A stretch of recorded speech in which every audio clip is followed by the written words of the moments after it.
ناظرین آداب، ایک بار پھر ہم مخاطب ہیں آئینہ میں، اور جیسا کہ ہم سب واقف ہیں کہ ہم ان دنوں ہماری کوشش ہے کہ جو آزادی کا ایک طرح سے جشن منا رہے ہیں ہم لوگ، اور اس لیے کہ ہم اپنے اسلاف کو یاد کر رہے ہیں، ان تمام لوگوں کو یاد کر رہے ہیں جن کی قربانیاں جو ہیں، ظاہر ہے کہ قربانیوں کے بعد ہی ہمیں آزادی ملی، اور اس میں ہمارے جو شعراء کرام تھے، جو ادیب تھے، ان کی بھی بڑی اہم بھومکا رہی، اہم رول رہا ہے ان کا.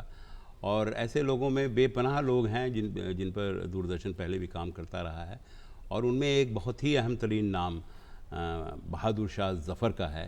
اور بہادر شاہ ظفر کو ہم اس لیے ہمیشہ یاد کرتے رہیں گے کہ دراصل جو تاریخ گواہ ہے کہ باضابطہ طور پر ہندوستان میں جو آزادی کی تحریک یا اس کا جو بگل بجایا گیا، وہ وہیں سے اس کی باضابطہ شروعات ہو رہی تھی، اور اس کا جو کافی خمیازہ بھگتنا پڑا ان کو، اور ظاہر ہے کہ وہ انگریزوں کی سازشوں کا شکار بھی ہوئے، اور نہ صرف شکار ہوئے بلکہ اور ایک بڑی اچھی بات تھی بہادر شاہ ظفر کے حوالے سے کہی جاتی ہے، تاریخ داں کہتے ہیں، ہم اس پر گفتگو بھی کریں گے، اور وہ یہ رہا کہ ان کے جو فالوورز تھے، ان کے جو ماننے والے تھے، وہ ہر قوم کے، ہر سمپردائے کے لوگ ان کے ساتھ جڑے ہوئے تھے، اور انہوں نے ایک طرح سے ایک انقلاب برپا کیا تھا.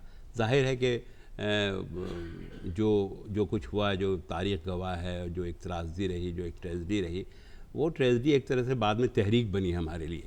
یعنی انہیں جا کر کے وہ دوسرے ملک میں لے جایا گیا، وہ برما کے رنگون میں ان کو دفن کیا گیا، اور دفن ہی نہیں کیا گیا بلکہ اس کو ایک طرح سے صیغہ راز میں رکھا گیا بہت دنوں تک.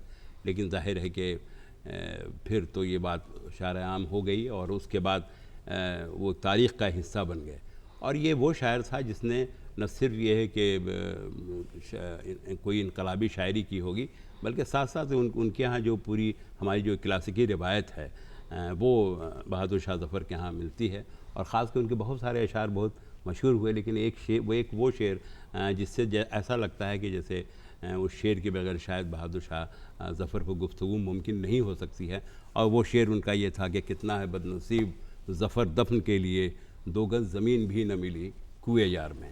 تو یہ آزادی کا وہ بادشاہ تھا، میں کہوں گا، جس نے ایک بہت بڑا رول کیا، اور آنے والے کل میں جو ہمیں آزادی ملی، ظاہر ہے وہاں ہم بہادر شاہ ظفر کے بغیر اسے مکمل نہیں سمجھ سکتے. تو آج اسی پر ہم گفتگو کریں گے، اور آج ہمارے اس پینل میں بہت ہی معتبر شخصیتیں موجود ہیں.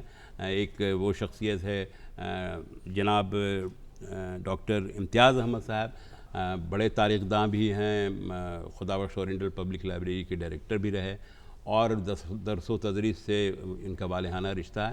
اپنے اسٹوڈیو میں ڈاکٹر صاحب آپ کا ہم بہت استقبال کرتے ہیں. بہت شکریہ آپ کا. اور پھر ایک ایسی شخصیت موجود ہے جو درس و تدریس سے تو وابستہ ہے ہی، بہترین نقاد ہیں، اور ابھی پٹنہ یونیورسٹی کے شعبہ اردو کے ہیڈ کے طور پر کام کر رہے ہیں، پروفیسر شہاب ظفر اعظمی صاحب. اپنے اسٹوڈیو میں اپنا شہاب ظفر اعظمی صاحب آپ کا بھی ہم بہت استقبال کرتے ہیں. شکریہ. تو ناظرین، جیسا کہ ہم کہہ رہے تھے کہ بہادر شاہ ظفر تو ایک تاریخ انہوں نے مرتب کی، وہ خود تاریخ کا ایک حصہ ہو گئے. تو میں چاہتا ہوں کہ ان کے ادبی حوالے سے گفتگو کرنے سے پہلے، چونکہ ہمارے درمیان ہماری خوش وقتی ہے کہ ہمارے درمیان موجود ہیں ڈاکٹر امتیاز احمد صاحب، تو ہم چاہتے تھے کہ اس حوالے سے کہ بہادر شاہ ظفر کی کیا خدمات رہی ہیں، تاریخ کے حوالے سے ہم چاہتے ہیں کہ اس پر جو ہماری نئی نسل ہے اس سے آپ روبرو ہوں.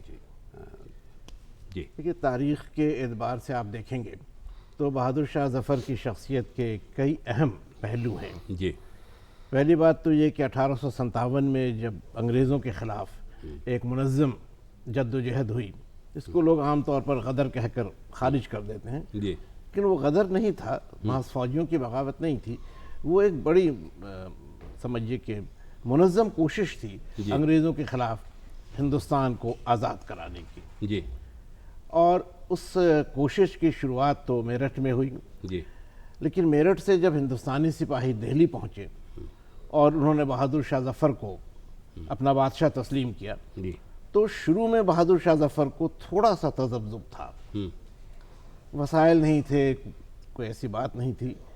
لیکن بہادر شاہ کے پاس ایک ایسی خوبی تھی، آپ کہیے کہ ایک ایسا ایسٹ تھا اس کا، جس کا مقابلہ کوئی نہیں کر سکتا تھا، اور وہ یہ تھا کہ مغلوں کی جو ایک شاہی وراثت رہی تھی، جی.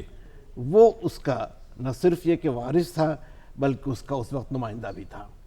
دوسری چیز آپ یہ دیکھیے گا کہ بہادر شاہ نے اسی مذہبی رواداری اور گنگا جمنی تہذیب جو ہم کہتے ہیں اس کی آبیاری کی، ان کی جو رواداری تھی یا ان کی جو روایتیں تھیں اس کو اس نے اپنایا، اس وجہ سے اس کی ایک مقبول حیثیت تھی۔ جی دوسری بات یہ ہے کہ جتنے بھی لوگ اس وقت انگریزوں کے خلاف لڑ رہے تھے ان کے لیے ایک ریلنگ پوائنٹ کی ضرورت تھی، ایک ایسے مرکزی شخص کی ضرورت تھی جس کو سب کی ایک طرح سے وفاداری حاصل ہو، سب کی رضامندی اس کے ساتھ کام کرنے کی۔ جی تو اس رول میں بہادر شاہ ظفر سے بہتر کوئی دوسرا شخص نہیں تھا اس وقت میں۔ جی اور یہی وجہ ہے کہ اس بات کا جب لوگوں نے ایک احساس کیا تو بہادر شاہ کی قیادت انہوں نے تسلیم کی۔ اور یہ بھی ایک دلچسپ بات آپ کو بتا دیں کہ بہادر شاہ ظفر آخری مغل تاجدار ہے جس کے سکے جاری ہوئے ہیں۔ کیا بات! کیونکہ تب تک ایسٹ انڈیا کمپنی نے اختیار اپنے ہاتھ میں لے لیا تھا، لیکن جب بہادر شاہ نے قیادت کی تو ظاہر ہے کہ اب اس کی حکومت ہو گئی، بعد میں شکست ہوئی الگ بات ہے، تو حکومت کی جو سب سے بڑی علامت تھی سکہ جاری کرنا، تو آخری مغل تاجدار وہی جس کا سکہ جاری ہوا اور محفوظ بھی ہے، کلیکشن بھی ہے۔ ایک آخری بات اور ہم آپ سے کہیں گے کہ بہادر شاہ نے جو لڑائی لڑی اس کے بعد ظاہر ہے کہ اس کی ہار ہو گئی اور اس کو پھر لایا گیا، مقدمہ اس پر چلایا گیا۔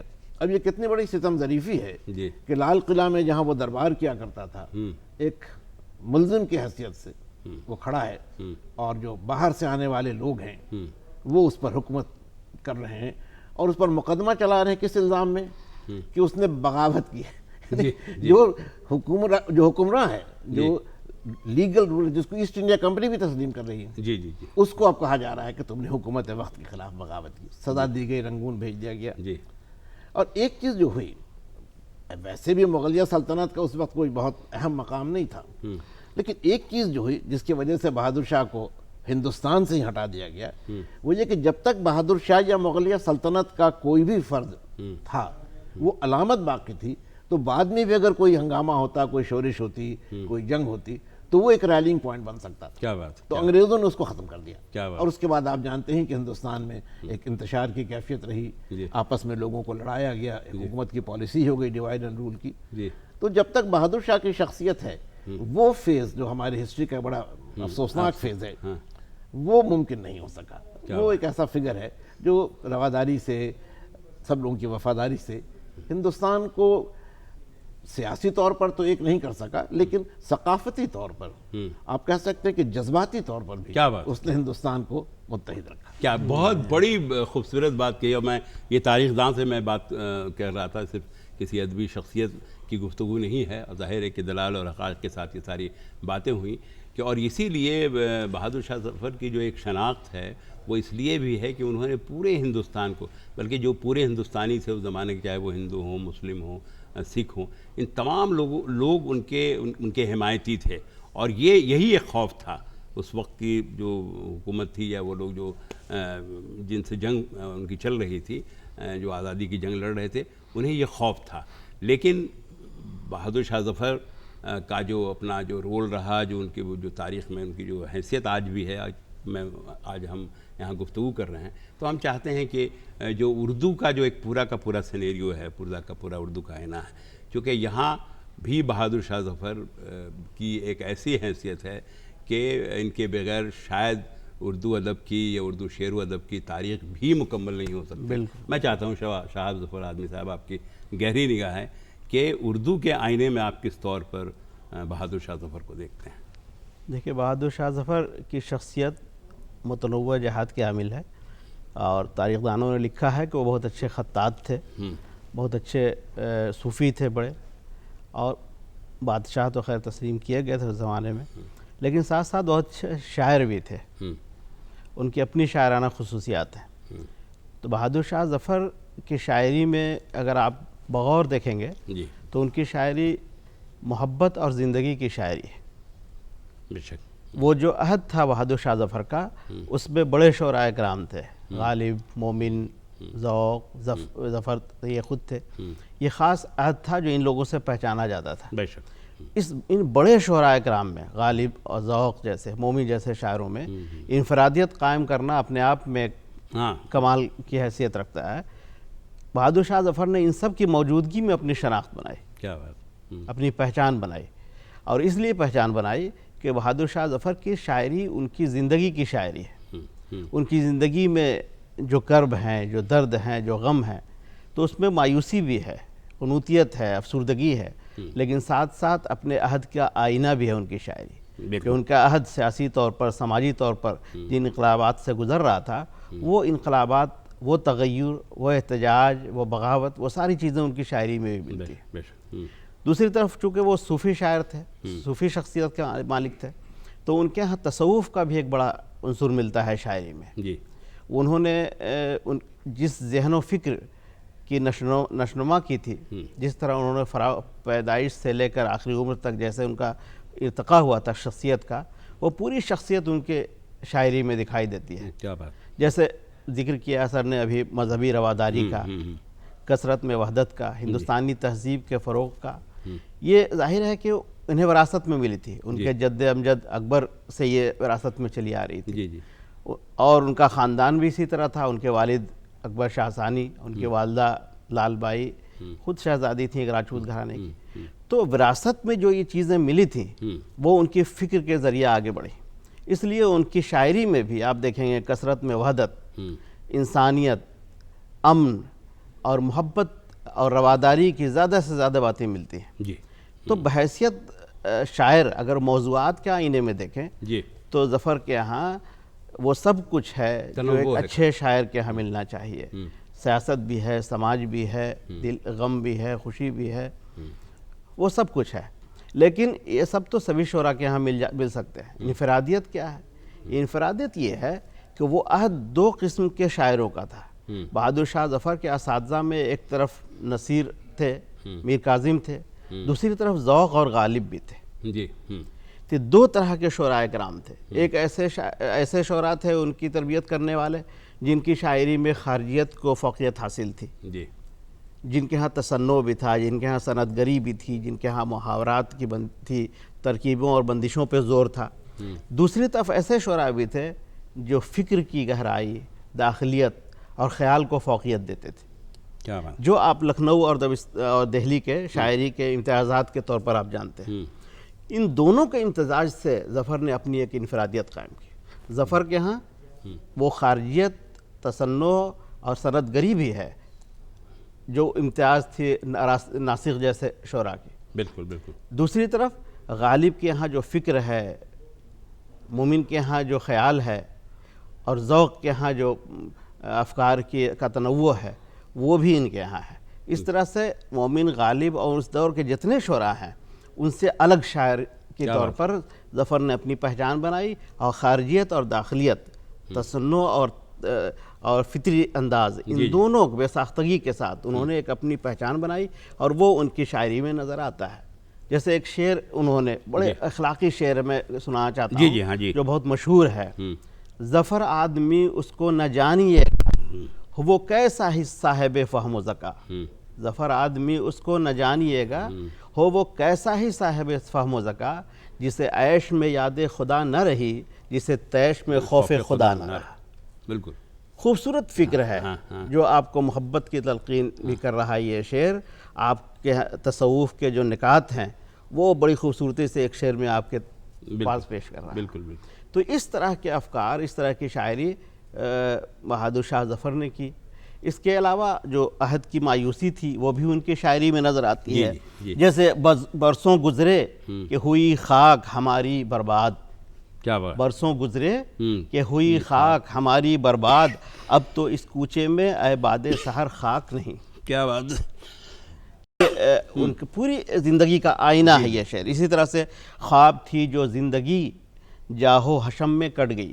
کیا کہنا ہے. خواب تھی جو زندگی جاہو حشم میں کٹ گئی، ورنہ اپنی عمر تو ساری درد و غم میں کٹ گئی. تو یہ صرف ان کا اپنا درد نہیں ہے، اپنا غم نہیں ہے، پورے عہد کا درد ہے، اپنے عہد کا غم ہے جو ان کی شاعری میں نمایاں ہو کر سامنے آ رہا ہے. ایک بات جو شہاب صاحب آپ فرما رہے تھے، ایک تو بڑی ان کی داخلیت کے حوالے سے گفتگو کی اور ان کے جو شعری اوصاف ہیں، اور وہ جو ان کا جو دور ہے ان کے عہد میں جو شعراء کرام ہوئے، ظاہر ہے کہ ایک پوری گلیکسی ہے وہ جو اردو شاعری کی آج بھی ہے. غالب، مومن، ذوق، پوری گلیکسی ہے.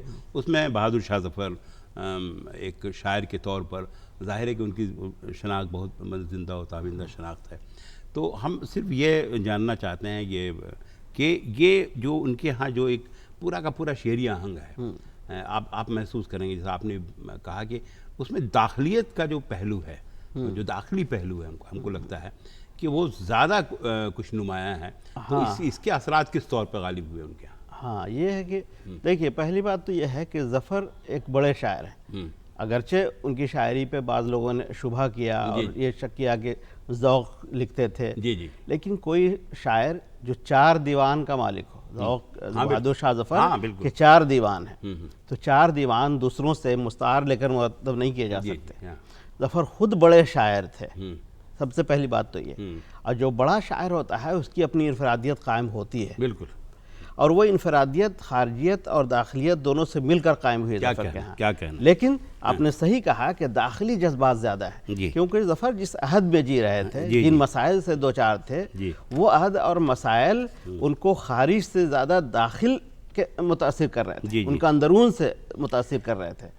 یہ شاہ صاحب اس لیے ہم کہہ رہے تھے کہ ظفر شاید میں سمجھتا ہوں کہ اپنے عہد میں جو کچھ ایسے شعراء کرام ہوئے جن کو آج بھی ہم یاد کرتے ہیں، بلکہ آپ دیکھیں گے کہ ان کی بعض غزلیں اتنی مشہور ہوئیں، اور ایسا نہیں ہے کہ وہ صرف اس میں جو گانے کے لیے وہ صرف لوگوں نے لیا تھا. اب جیسے ایک غزل جو فلموں میں بھی اس کا استعمال ہوا، اور عام طور پہ لگتا نہیں ہے جی میرا اجڑے دیار میں کس کی بنی ہے عالم ناپائیدار میں، اور یہ اس طرح کے بہت سارے اشعار ان کے. وہ پھر وہ ایک شعر اور گیا کہ لے گیا چھین کے کون آج تیرا صبر و قرار، بے قراری تجھے اے دل کبھی ایسی تو نہ تھی. تو اب یہ اور اس طرح کے بہت سارے اشعار جو ہیں ان کے ہاں ملتے ہیں. ہم امتیاز صاحب چونکہ آپ نے ایک بہت تاریخ کے حوالے سے تو وہ گفتگو کی، ہم چاہتے ہیں کہ جو ان کے شعری اوصاف رہے اور ان کے جو اطلاف جو ان کا پورا میں نے بتایا کہ پوری ایک گلیکسی ہے، اس میں بہادر شاہ ظفر کو آپ کس طور پر دیکھتے ہیں؟ بھائی آپ لوگوں کی موجودگی میں اس پر کچھ کہنا میرے لیے کچھ عجیب سا ہے، لیکن 1-2 بات ہم ضرور شیئر کرنا چاہیں گے جو میرا اپنا جو ایک احساس ہے ظفر کی شاعری کے حوالے سے. دیکھیے وطن پرستی یہ بڑی خاص بات ہے بہادر شاہ میں، اور آپ نے شروع ہی کیا تھا اس شعر سے بالکل کہ لگتا نہیں 2 گز زمین نہ میری کوئے یار میں، وہ تو ہے. اب یہاں ایک دلچسپ بات آپ دیکھیے کہ جو مغلیہ سلطنت کا بانی ہے وہ کابل سے آتا ہے، موت آگرہ میں ہوتی ہے، لیکن وہ وصیت کرتا ہے کہ اس کی لاش کابل میں لے جا کر دفن کی جائے. آپ اندازہ کر سکتے ہیں کہ وہ کیسا مرحلہ اس زمانے میں رہا ہو، لیکن وہ ہوا. تو وہ اس کا جو ایک جذبہ ہے اور ہندوستان کے سلسلے میں اس کا جو رویہ وہ واضح ہے. بالکل. اور یہ شخص جو اس کا آخری وارث ہے وہ اس بات کا افسوس کرتا ہے کہ جو آپ نے کہا کہ 2 گز زمین بھی نہ ملی کوئے یار میں، تو وہ ایک بہت بڑا یہ. دوسری چیز یہ کہ اردو میں آپ ہم سے بہتر جانتے ہیں کہ جو شاعری اس میں ایک روایت رہی ہے مزاحمتی شاعری کی، ریزسٹنس پوئٹری. تو ریزسٹنس پوئٹری میں 2 طرح کے پہلو ہیں. ایک تو وہ ہے جہاں انقلاب کی کیفیت ہے، سرکشی ہے، سمجھیے کہ اپوزیشن ہے، یہ ہے. لیکن اس کا ایک اور پہلو بھی ہے کہ ریزسٹنس جب کولیپس کر جاتا ہے، جب وہ مزاحمت ختم ہو جاتی ہے، تو پھر اس سے ایک نیا احساس جاگتا ہے. کچھ اس میں حزن و ملال ہے، کچھ اس میں حالات کے ساتھ سمجھوتا کرنے کی بات ہے. تو ظفر میں آپ کو وہ باتیں بھی ملیں گی. اب اشعار آپ کو ہم سے بہتر یاد ہوں گے، لیکن 1-2 جو میرے ذہن میں آ رہے ہیں. ایک تو وہ ہے کہ مجھ کو ہے باغباں سے نہ صیاد سے گلا، قسمت میں قید تھی لکھی فصل بہار ہے. شاعری بھی ہے، بالکل شاعری. اور دیکھیے یہ کیا رنگ ہے. دوسرے وہ جو ہے کہ میرا رنگ روپ بچھڑ گیا، میرا رنگ روپ بگڑ گیا، میرا یار مجھ سے بچھڑ گیا، جو چمن خزاں سے اجڑ گیا، میں اسی کی فصل بہار. تو یہ جو ہے کہ ہمارا کیا ماضی تھا، نہ کسی کی آنکھ کا نور ہونا. وہ آخر میں وہ بھی آ جاتا ہے کہ کوئی پھول مجھ پہ چڑھائے کیوں، کوئی آ کے شمع جلائے کیوں، کوئی بہر فاتحہ آئے کیوں، میں وہ بے کسی کا مزار ہوں. تو یہ جو ہے جو ایک رسپانس ہے، ہم نے جو تھا نا ان کا یہ کہ مقابلہ تو دل ناتواں نے خوب کیا، تو وہ کیفیت یہاں پر ہے کہ ٹھیک ہے ریزسٹنس ہوا، ہم نے اپنی کوشش کی، وطن کے لیے نے جو ہو سکتا تھا کیا, نہیں کامیاب رہے. جی. تو اس کے بعد کا جو ایک سیٹ بیک ہے اور جو اس پورے دور کو ریفلیکٹ کرتا ہے, ظفر جو آپ فرما رہے تھے کہ ظفر کی شاعری کی خوبی یہی ہے کہ وہ اپنے دور کی ترجمان ہے. کیا بات. تو وہ ولولہ اور جوش جو ہے, وہ وطن پرستی جو ہے, جو ایک غیر ملکی حکومت اس کی مخالفت ہے, اور پھر اس کے بعد جو شکست کے بعد ایک مایوسی کی کیفیت ہے, وہ سارے پہلو ظفر کی شاعری میں بہت نمایاں طور پر ابھر کر کے آتے ہیں. تو تاریخ کے تناظر میں یہ ایک بات ہم کو لگتا ہے کہ ظفر کی شاعری میں خاص اہمیت رکھتی ہے. بہت سے ایک بات جو آ رہی ہے وہ بہت ابھر کر کہ اب جیسے کہ ایک یاس کا پہلو کہا جاتا ہے کہ ان کے یہاں چونکہ وہ پورا انہی کیفیات سے گزرے, انہی کیفیات سے وہ گزرے. لیکن ہوتا کیا ہے کہ جب آدمی جب کوئی امید کہیں نظر آتی ہے تو وہ جو ایک پہلو ہوتا ہے, وہ جو ایک رنگ ہوتا ہے جو غالب ہوتا ہے, تو اس میں ایک کیفیت لگتا ہے کہ اس سے تحریک حاصل کی جا سکتی. لیکن ہمیں ایسا لگا کہ بہادر شاہ ظفر شاید ہمارے اردو ادب کے پہلے شاعر تھے جن کے یہاں یاسیت کو انہوں نے ٹول بنایا تحریک کا. ہاں بالکل, بڑی بات ہے, یہ صحیح بات ہے, اچھا نکتہ ہے. یاسیت کو انہوں نے ٹول بنایا, اور یہی وجہ ہے کہ آج تک ہم انہیں گنگناتے ہیں اور ان سے تحریک لیتے ہیں. آپ کیا سوچتے ہیں؟ ہاں نہیں, بالکل صحیح آپ نے کہا. جی. یاسیت, مایوسی, قنوتیت, حرمان نصیبی, یہ سب تو ان کی شاعری میں ہے. اس لیے ہے کہ وہ زمانہ ویسا تھا, وہ ایسا عہد تھا, وہ سب. تو اس کو جب وہ پیش کرتے تھے تو سننے والوں کو ایسا نہیں لگتا تھا یہ فرد واحد کی ترجمانی ہے, بالکل پورے سماج کی ترجمانی. تو ان کے دل کی آواز تمام سننے والوں کے دل کی آواز تھی. اسی لیے جب انہوں نے آواز دی تو کوئی ان کے پاس فوج نہیں تھی, کوئی لشکر نہیں تھا, لیکن آواز دی تو ہر طبقے سے, سماج کے ہر گروپ سے لوگ ان کے پیچھے چل پڑے اور ان کو اپنا قائد تسلیم کیا اور آزادی کی لڑائی میں آگے بڑھے. کیونکہ ان کی آواز انہیں لگ رہی تھی ہمارے دل کی آواز. ایک تو یہ بات ہے. دوسری بات اس پہ میں اصرار کرنا چاہتا ہوں کہ بہادر شاہ ظفر صرف موضوعات کی وجہ سے ظفر نہیں ہے. ان کے موضوعات حرما نصیبی کے ہیں, مایوسی کے ہیں, قنوتیت ہے, لیکن اس کو انہوں نے شاعری میں برتا ہے. ایگزیکٹلی, شاعری بھی ہے. آپ صرف موضوع کی وجہ سے ہم نہیں کہہ سکتے کہ ہم اپنے عہد کی ترجمانی کر رہے ہیں اس لیے ہمیں نہیں. ترجمانی کے ساتھ ساتھ شاعری بھی. آپ نے ابھی 2 اشعار سنے, ترکیبیں اس پہ دیکھیے, اس کی پوری شاعری ہے. اسی طرح سے ایک غزل کا مطلع آپ نے پڑھا تھا, لگتا ہے نہیں ہے جی میرا اجڑے دیار میں, کس کی بنی ہے اس عالم ناپائیدار میں. اس کا ایک شعر دیکھیے کہ کہہ دو ان حسرتوں سے کہیں اور جا بسیں, اتنی جگہ کہاں ہے دل داغدار, اتنی جگہ کہاں ہے دل داغدار. کیا بات, یہ دل داغدار حسرتوں کا بسنا, میں اسی لیے یہ شاعری ہے. میں اسی لیے یاسیت, یہ صرف موضوع نہیں ہے, موضوع نہیں, یہ شاعری ہے. بالکل. کتنا ہے بد نصیب ظفر دفن کے لیے, 2 گز زمین بھی نہ ملی کوئے یار میں. اب کوئے یار کی ترکیب ہر عہد میں تحریک آزادی میں رہی ہے. بالکل. اب ترقی پسند تحریک میں کوئے یار خوب استعمال کیا, فیض نے استعمال کیا اور جوش نے استعمال کیا, لیکن اس کو دیکھیے یہاں اپنی وطن کی یاد, وطن کی محبت اس کے استعارے کے طور پر کی خوبصورتی سے انہوں نے برتا ہے. کیا بات. تو یہ ہم کہنے کا مطلب ہے کہ ظفر کی شاعری میں صرف موضوعات, صرف عہد, صرف زمانہ نہیں ہے, اس کو شاعری بھی اس میں ہے. وہ شاعری کے جو ٹولز ہوتے ہیں, شاعری کی جو تلازمات ہوتے ہیں, شاعری کی جو ترکیبیں ہوتی ہیں, اسے بڑی خوبصورتی سے انہوں نے برتا ہے, اور وہی خوبصورتی ان کو زندہ رکھے ہوئے. ظفر کی سب چیزیں ختم ہو جائیں گی, تاریخ میں دفن ہو گئے, وہ دنوں تک تاریخ پڑھائی جائے گی, لیکن جو چیز زندہ رہے گی ہمیشہ وہ ان کی شاعری رہے گی. میں اسی سے ایک جوڑ رہا ہوں امتیاز صاحب کہ آج چونکہ آپ کی بڑی نگاہ رہتی ہے, آپ کافی, اب صرف آپ تحقیق کے آدمی نہیں ہیں, تاریخ کے آدمی تو آپ ہیں ہی ظاہر ہے, لیکن آپ جو ہے ایک ویژن آپ کے پاس رہا ہے, تو آپ عصری منظرنامے پر, آج عصری منظرنامے پر ظفر کو کہاں دیکھتے ہیں؟ ایک دو بات ہم کہنا چاہیں گے. پہلے تو جو ابھی شہاب صاحب نے کہا بہت صحیح کہا کہ شعری حسن اپنی جگہ پر ہے. وطن پرستی کی ہم نے بات کی تھی, تو یہ کوئے یار کا جو تصور ہے اردو شاعری میں ہم سبھی جانتے ہیں. اب وطن کو اس سے آئیڈینٹیفائی کرنا, وہ جو سمجھ کے انوالومنٹ ہے, وہ بہت بڑی بات ہے. ایک تو یہ ہے. دوسری بات آپ یہ بھی دیکھیے گا کہ اس زمانے کا جو دور ہے اور آج کے جو حالات ہیں ان میں ایک بڑی اہم بات ہے جو مماثلت بھی ہم کہہ سکتے ہیں, وہ ہے رواداری. ہماری گنگا جمنی تہذیب, ہمارا جو ایک ساتھ رہنے کا, ایک ایسیمیلیشن کا, ایک دوسرے کے ساتھ باہمی ارتباط کا جو ایک رہا ہے معاملہ, جو ہماری تاریخ رہی ہے اور ہماری تاریخ کا سب سے روشن پہلو ہے, جس کو کہیں نہ کہیں علامہ اقبال نے بھی اس طور پر کہا تھا کہ کچھ بات ہے کہ ہستی مٹتی نہیں ہماری، دشمن رہا ہے صدیوں دور زماں ہمارا. کیا تو وہ بات کیا ہے؟ ہاں کچھ بات ہے، یہی کچھ بات ہے، یہی کچھ بات کہ ہے ہم صدیوں سے آپس میں مل کر رہتے آئے ہیں. ہم میں ایک ہم آہنگی ہے، ہمارا ایک کیا کہے گا کہ ملٹی کلچرل ہمارا معاشرہ ہے. جی لیکن اس ملٹی کلچرلزم کو ہم نے حقیقی زندگی میں جس طور پر اپنایا ہے وہ ہمارے لیے تو بہت ہی فخر کی بات ہے ہی، دنیا کے دوسرے ملکوں کے لیے تقلید کے قابل ہے. بے شک بے شک. جی جی اور اس سے الگ ایک بات ہے جو آپ کے کہنے سے میرے ذہن میں آئی جی جی کہ ظفر کو ہم لوگ آج بھی گنگناتے ہیں، تو ہم کو لگتا ہے کہ جو ایک ان کی ایک غنائیت ہے ان کے کلام میں وہ ہے بالکل بہت اہم ہے.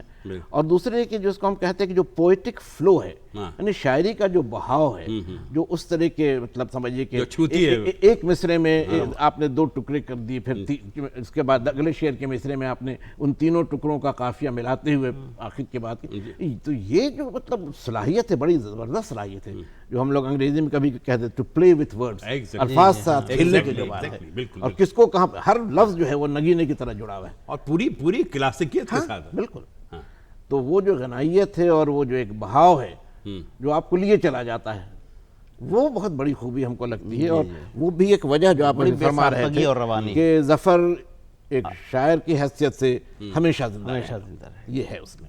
یہ دیکھیے سیاست صاحب، ایک بات اور ہو رہی ہے کہ کوئی آدمی 2 سال 4 سال 10 سال 20 سال زندہ رہتا ہے، لیکن اب یہ ان لوگوں نے چاہے وہ غالب رہے ہوں، میر رہے ہوں، مومن رہے، اور اس میں یہاں ظفر کو بھی لے کر آتا ہوں کہ ان لوگوں نے اپنا کام اس طرح سے کیا ہے صاحب کہ یہ ہمیں لگتا ہے کہ جب تک ہمارے اندر احساس ہے تب تک یہ زندہ و تابندہ رہیں گے. میں ایک شعر کے ساتھ میں اس گفتگو کو یہاں ختم نہیں کر رہا ہوں بلکہ آپ پر چھوڑ رہا ہوں. اور جب کہا تھا بہادر شاہ ظفر نے کہ یہ چمن یوں ہی رہے گا اور ہزاروں بلبلیں، یہ چمن یوں ہی رہے گا اور ہزاروں بلبلیں اپنی اپنی بولیاں سب بول کے اڑ جائیں گی.